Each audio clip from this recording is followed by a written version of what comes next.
Hi friends, welcome to Thilaga's kitchen. இன்றைக்கி நான் பைத்தங்காவை ஒரு பிரட்டல் கறி செய்ய போகிறோம். அது எப்படி செய்கிறேன்னு சொல்லி காட்டுறேன். வாங்க வீடியோக்குள்ளே போவோம். நான் பைத்தங்காவை இந்த மாதிரி கட் பண்ணி வச்சு இதை நான் முதல் ஃப்ரை பண்ணி எடுக்கிறேன். இந்த பைத்தங்காவை ஃப்ரை பண்ணி எடுக்கிறேன். இது நாங்கள் கத்திரிக்காயெல்லாம் சமைச்சு சாப்பிட்ற மாதிரி இதையும் நாங்கள் அதே மாதிரி கத்திரிக்காய் மாதிரியே நாங்கள் ஃப்ரை பண்ணி சமைச்சு சாப்பிடலாம். அவ்வளவோ டேஸ்ட்டாக இருக்கும். சாப்பிடாதவங்களும் இதை சாப்பிடுவாங்க. இப்போ இதெல்லாம் நான் நல்லா ஃப்ரை பண்ணி எடுக்கிறேன். ஆனால் இது கலர் கொஞ்சம் மாறாது. இது அப்படியே தான் இருக்கும். பைத்தங்காயில் ரெண்டு விதம் இருக்குது, ரெண்டு கலரில் இருக்குது. ஒன்று க்ரீன் கலரில் பைத்தங்காயும் இருக்குது, இன்னொன்று கொஞ்சம் ஒரு ப்ரௌன் அடிக்கிற மாதிரி ஒரு கலர் ஒன்று இருக்குது, வயலட் கலர், ஒரு பர்பிள் மாதிரி. இப்போ இது ஃப்ரை ஆகிட்டுது. நான் இப்போ இதெல்லாம் எடுத்து இந்த எண்ணெயை கொஞ்சம் குறைச்சிடுவேன். இதில் எண்ணெய் கொஞ்சம் கூட இருக்குது. எண்ணெயை கொஞ்சம் குறைச்சிட்டு இதில் நான் கருவேப்பிலை, ரம்பை இதெல்லாம் நான் சேர்க்குறேன்.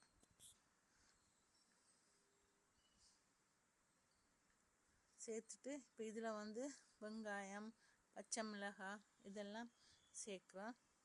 ஒரு வெங்காயம் வெட்டி வச்சுருக்கேன் நீல வாக்கில். அதை அப்படியே நான் ஃப்ரை பண்ணுறேன். அந்த பச்சை மிளகாய், வெங்காயம், கருவேப்பிலை இதெல்லாம் அப்படியே ஃப்ரை ஆகி வரட்டும். கொஞ்சம் இது ஃப்ரை ஆகணும். நாங்கள் பைத்தங்காவை நாங்கள் பொரிச்சு எடுத்தபடியே இந்த வெங்காயமும் கொஞ்சம் ஃப்ரை ஆகணும். இது வெஜிடேரியன் கறிகளுக்கு தான் இது நல்ல பொருத்தமாக இருக்கும். சாப்பிட்றதுக்கும் டேஸ்ட்டாக இருக்கும். மற்ற கறிகளுக்கும் சாப்பிடலாம். இப்போ இதுக்கு தேவையான அளவு உப்பு சேர்க்குறோம். உப்பு பார்த்துட்டு நாங்கள் கடைசியில் சேர்க்கலாம். இந்த வெங்காயம் உடனே வதங்குறதுக்காண்டி தான் இந்த வெங்காயத்துக்கு நாங்கள் இந்த உப்பை கொஞ்சம் நேரத்துலேயே நாங்கள் ஸ்டார்டிங்லேயே நாங்கள் சேர்க்குறது. இப்போ வெங்காயமும் கொஞ்சம் வதங்கிடுது. இதுக்கு தேவையான அளவு மஞ்சத்தூள் சேர்க்குறேன். மஞ்சத்தூளும் போட்டு இப்போ நல்லா இதை வதக்கி எடுப்போம். இப்போ இந்த பொரிச்சு வச்ச பைத்தங்காய், நான் ஒரு 500 கிராம் பைத்தங்காய் தான் எடுத்துருக்குறேன். நான் அதை அப்படியே ஃப்ரை பண்ணி எடுத்ததை அந்த வெங்காயத்தில் நான் அப்படியே சேர்க்குறேன். சேர்த்து இதெல்லாம் நல்லா வெங்காயத்தோடு நல்லா மிக்ஸ் பண்ணி எடுப்போம். இப்போ பைத்தங்காய் நாங்கள் ஃப்ரை பண்ணி எடுத்தபடியே அது ரொம்ப குழம்புல இருக்க வேண்டிய அவசியம் இல்லை. இப்போ இதுக்கு குழம்பு மிளகாத்தூள் நான் ஒரு 2 தேக்கரண்டி தான் சேர்க்குறேன். நான் 2 தேக்கரண்டி சேர்த்து இப்போ இது நல்லா எல்லாம் சேர்த்து நல்லா மிக்ஸ் பண்ணுவோம். வெங்காயம், பச்சை மிளகாய், கருவேப்பிலை, இந்த பைத்தங்காயெல்லாம் சேர்ந்து நல்லா மிக்ஸ் ஆகணும். இப்போ இதுக்கு நான் பால் கொஞ்சம் விடுறேன். 2ஆம் பாலும் 3ஆம் பாலும், ஆக தண்ணி பாலும் இல்லை, ஒரு அளவான திக்கான பால் தான். எல்லாம் சேர்த்த பாலில் தான் நான் விடுறேன். நான் இப்போ இந்த பைத்தங்காவை நாங்கள் ஃப்ரை பண்ணி எடுத்தபடியாக இந்த பைத்தங்காய் ரொம்ப நேரம் அடுப்பில் இருந்து வேகணும்னு அவசியம் இல்லை. பைத்தங்காய் ஏற்கனவே நாங்கள் இந்த பைத்தங்காய் நாங்கள் ஃப்ரை பண்ணி நாங்கள் எடுத்துட்டோம். இதுக்கு பிலா கொட்டையும் அதுவும் கொஞ்சம் சேர்த்து சமைக்க இன்னும் டேஸ்ட்டாக இருக்கும். இதில் நான் வினிகர் கொஞ்சம் சேர்க்குறேன். ஒரு மேசக்கரண்டி அளவு வினிகர். என்னென்னா இந்த கத்திரிக்காய் நாங்கள் பொரித்து மூஞ்சி சமைக்கிறோம் தானே, அப்போ அந்த டேஸ்ட்டில் தான் இந்த பைத்தங்காவும் இருக்கும். அந்த கத்திரிக்காய் டேஸ்ட்லேயே தான் இது இருக்கும். ஏன்னா இது கத்திரிக்காய் மாதிரி தான் நாங்கள் பொரித்து சமைக்கிறோம் நாங்கள். இப்போ இதில் கொஞ்சம் உப்பு காணாது, நான் கொஞ்சம் உப்பு சேர்க்குறேன். இப்போ இதெல்லாம் நல்லா கொஞ்சம் வதங்கி கொண்டு வருது.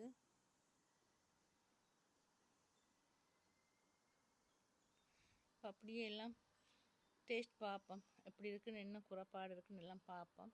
எல்லாம் அளவாக இருக்குது, தூளெல்லாம் அளவாக இருக்குது. நான் 2 தேக்கரண்டி அளவு தான் தூள் சேர்த்துருக்குறேன். இதுக்கு காரம் ரொம்ப சேர்க்கக்கூடாது, இது சைட் டிஷ் தானே. அப்போ அதனால் இதுக்கு குழம்பு மிளகாத்தூள் நிறைய சேர்க்கக்கூடாது. நான் 2 தேக்கரண்டி அளவு தான் சேர்த்துருக்குறேன். இன்னும் கொஞ்சம் இது வதங்கணும். இது நல்ல பிரண்டு வதங்கி வந்ததான் இதில் டேஸ்ட் நல்லாயிருக்கும். அந்த எண்ணெய் அப்படியே படரணும். இதுக்கு நான் கொஞ்சம் சீனி சேர்க்குறேன். ஒரு தேக்கரண்டி அளவு சீனி சேர்க்குறேன். நான் சொல்லிக்கிறேன் ஏற்கனவே, நாங்கள் எந்த காரக்குழம்பும் சரி, பூண்டு குழம்பா இருந்தாலும் சரி, வெந்தய குழம்பா இருந்தாலும் சரி, சுண்டக்காய் குழம்பா இருந்தாலும் சரி, நாங்கள் கொஞ்சம் ஒரு இனிப்பு ஸ்வீட் சேர்க்கணும். ஒரு சீனி இல்லாட்டி ஒரு கருப்பட்டியோ ஏதாவது ஒன்று கொஞ்சம் நாங்கள் அதை சேர்க்கணும். அந்த டேஸ்ட் வந்து கொஞ்சம் டிஃப்ரெண்ட் டேஸ்ட்டை கொடுக்கும். இது வந்து நிறைய சமயக்காரவங்களும் நான் வீடியோவில் பார்த்துருக்குறேன், சொல்லியிருக்கிறாங்க. இது எங்கள் அம்மாவும் எனக்கு சொல்லி கொடுத்தது. எந்த இதுனாலும் கொஞ்சம் ஒரு ஸ்வீட்னஸ் ஒன்று கொஞ்சம் இருக்கணும். இதுக்கு நான் பாருங்கள், நான் புளி சேர்க்கலை, நான் வந்து புளி கரைசல் சேர்க்கலை, நான் இதுக்கு கொஞ்சம் வினிகர் தான் சேர்த்துருக்குறேன். இந்த வினிகர் சேர்த்தபடியே இது வந்து கெட்டு போகாது, ஒரு 2-3 நாள் வச்சிருக்கலாம்.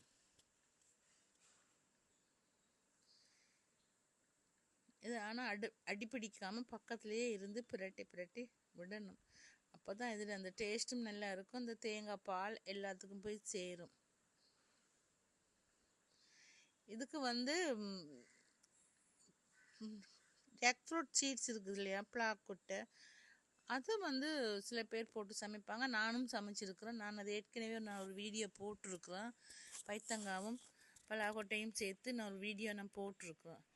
அதுவும் நல்லா அருமையாக இருக்கும் சாப்பிட்றதுக்கு. இது இங்கே விசேஷ நாளில் கூட சமைப்பாங்க, இந்த பைத்தங்காய் கூட சமைக்கிறது. பைத்தங்காண்டா இங்கே எங்கள் நாட்டில் இருக்கிறவங்களுக்கு சரியான ஒரு விருப்பமான ஒரு சைட் டிஷ் ஒன்று தான். இப்போ நான் நெருப்பை வந்து நான் அவ்வளோ குறைச்சி தான் போட்டிருக்கோம், கூட்டி போடல. அதுதான் கொஞ்சம் அந்த நின்று வேகிறதுக்கு. நெருப்பை நாங்கள் கூட்டி போட எல்லாம் தேஞ்சி போய் அடிபிடிச்சி ஒரு டேஸ்ட்டும் தெரியாது வாய்க்கு சாப்பிட. அதனால் நெருப்பை நாங்கள் எவ்வளோ குறைக்கிறோமோ அவ்வளோத்துக்கு குறைச்சி போடணும். இப்போ இது பிரண்டு கொண்டு நல்லா பிரட்டலாக வருது. இப்போ பாலெல்லாம் நல்லா வற்றி நல்லா பதமாக வருது. இன்னும் கொஞ்சம் அந்த பால் வந்து வற்றணும். நான் இன்னும் வெஜிடேரியன் கறிகள் இன்னும் நான் உங்களுக்கு போட்டு விடுறேன்.